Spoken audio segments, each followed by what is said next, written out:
الحمدللہ وحدہ والصلاة والسلام علی من لا نبی بعد اما بعد۔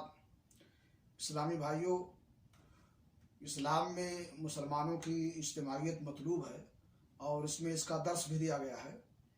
اسلامی معاشرے میں ایک مسلمان کی حیثیت ایک اینٹ کی ہے۔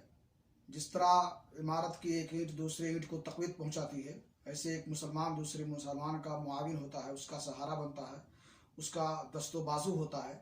صحیح بخاری شریف کی روایت ہے، اللہ کے نبی جناب محمد رسول اللہ صلی اللہ علیہ وسلم نے فرمایا، المؤمن للمؤمن کالبنیان یشد بعضہ بعضا وشبک بین اصابعہ، کہ ایک مومن دوسرے مومن کے حق میں دیوار کی مانند ہوتا ہے، عمارت کی مانند ہوتا ہے، جس کا ایک حصہ دوسرے حصوں کو مضبوط کرتا ہے۔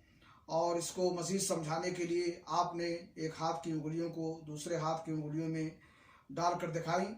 اسی طرح مومنوں کو چاہیے کہ آپس میں ایک دوسرے کے معاون ہو اور ان کا سہارا بنے اور تقویت پہنچائیں۔ اللہ تعالیٰ ہمیں اس کی توفیق بخشے۔